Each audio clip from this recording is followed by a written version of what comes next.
dear sporting fans, good evening. Welcome to another program of 10-10 We Playing. My name is Naeem Chan, and as usual I'll be around for the next half an hour to bring you up to date with what's happening with 10-10 cricket right across the cricketing landscape of Guyana. You know, 10-10 tournament has been taking centre stage now, as particularly because Australia and the West Indies wouldn't be playing in Guyana. So we've got a lot of time, we've got all the attractions, and the people have been responding thanks to the great and massive turnout to the various venues we've been playing. We're now at the Super 16 level, and that means we're coming down to crunch time. First of all, at Everest on Saturday, we've had one set of Super 16 games played. At Everest, we had the 4R Lioness and Kapui Regal Warriors, Trophy Stall Angels and Kapui Rising Stars in the female category. And in the male category, we had Rising Stars Super Sixers and Mahaika Raiders. And of course, Bay Rock Blazers against Farm 11. Those were the games that came up at the Everest ground. 10-10 fans, you can win this fully loaded, customized SUV with Lamborghini doors from GT&T. Text register to 620-3788 to answer 4 questions. Every 4 questions answered correctly gives you a coupon to win this magnificent ride and many other prizes. Answers are in the GT&T's 10-10 Magazine 2012 edition. Get yours today. More coupons, more chances to win. So keep texting. GT&T 10-10. It's our game. See press for details. Well, as I said, the action started off on Saturday at the Everest Sports Ground there, the centre, Everest Sports Centre, and all the giveaways were happening. The GT&T promotional staff members were all out there. Bluey Max was there, and our co-sponsors for the tournament, Gizmos and Gadgets and the Lotto Company. In fact, one lucky fan received an electric iron.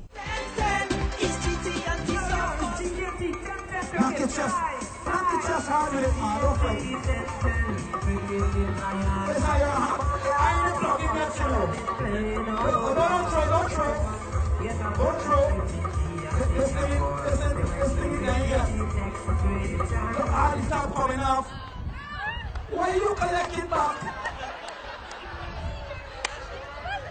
You gonna collect back the iron and give me the iron. All right. Thank you so much, Gizmos and Gadgets. All right. Oh, wait. Wow. The box, lift it up and wave. Lift it up and wave. So I got checking it up. Lift it up. They got check. Yeah. Well, compliments of Gizmos and Gadgets, one of our co-sponsors for the tournament in 2012. Now, the action closed off Saturday evening down at Everest Ground. The next morning, Sunday, we were early on the road heading east to the ancient county of Berbice. At the Albion Sports Complex, we saw 4 more games. First of all, Caribbean Rice Strikers came up against number 28 Warriors, and the Rising Stars came up against the Albion Tigers. That's in the female category. In the male category, Intriguing Games Universal Solutions was up against Unstoppable. And the last match of the day, which perhaps was the feature presentation, saw Regal 11 from Georgetown and Memorex from the Quarantine. Well, that particular game between Regal and Memorex had some controversy. We had not seen any of this magnitude for the entire tournament. Leonard Harpershad will be coming. He's the Executive Secretary of the Guyana Softball League. He'll be coming to talk with us about that particular controversy. Also on the program, we'll have the fan SUV draw and all the highlights of the 2 days coming up in just a while.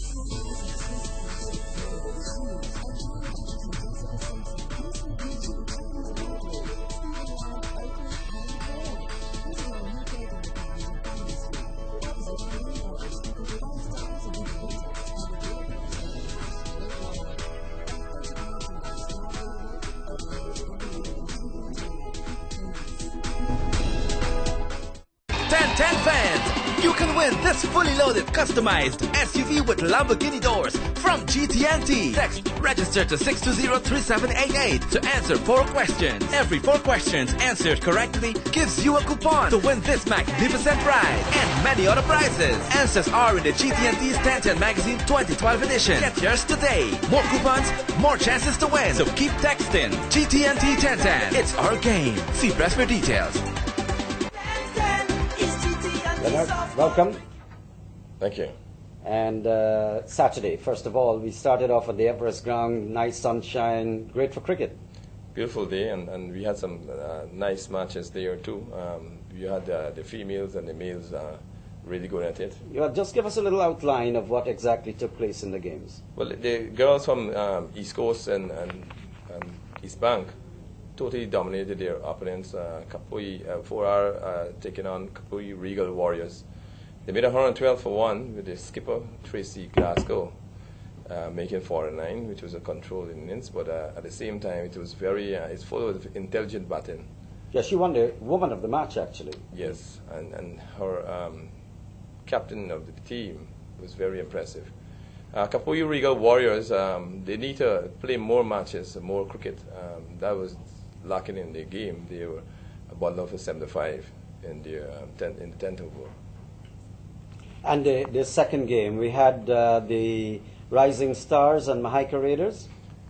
Rising Stars, Super Sixers, and Mahaika Raiders. Well, that's in the male category. That's in the male category. Rising Stars batted for us. They made 73 for 7 in the 10 overs. And Mahaika Raiders hit off the runs in 7 overs. So game number 3, actually, it's two teams from Kapui, because I'm seeing again another Kapui team, Trophy Stall Angels and Kapui Rising Stars. That's right. Mm-hmm. That's right. What happened in that game? Well, Trophy Stall totally dominated their opponents. They scored 130 for 3 in their 10 overs. The skip again, June Ogle, scoring 56, and that was a very blatant innings, and limiting the Kapui Rising Stars to only 39 in their 10 overs. Mm-hmm. Let me just ask you this as an outside question from the actual game. I'm finding that the people who play a lot on sand, like the Kapui teams and the other teams that have been coming out from the hinterland, you think that they might be getting a little bit of a hiccup with adjusting to the turf instead of the regular sand? I don't think so. They're showing the potential is there, but they need to harness that potential and put together. For example, you had the opening batswoman. She was not suited for that position. And the person who was batting 8 was more suited. So they need some adjustments. Coming down to the final game, we had Bay Rock Blazers all the way from out of the mining tongue of Linden against Farm 11. That was the feature presentation. Yes, Bay Rock Blazers really blazed their way to victory versus Farm. And to think of it, this is the first time that Linden has produced a team that has gone past the Super 16 stage. They're now into the quarterfinals. They scored 112 for 4 in reply to Farm 111 for 3. For Farm, you had Avinash Subdia scoring 45. But the guy who turned the match and really put Beira Blazers ahead was Leon Mosley, who's in form with both bat and ball. And he has done well. He scored 29, and he bowled this overs for 5 runs. 2 overs, 5 runs. So at the end of Saturday, we know that 4 teams have gone through to the quarterfinals. That's right. You have 2 females, 2 males going through. You have 4R Lioness, you have Trophy Stall Angels. That's for the females. And for the males, you have Mahaika Raiders and the Blazers from Linden. Thank you. That was Leonard Harper-Shad. He'll be coming back, rejoining us on this program.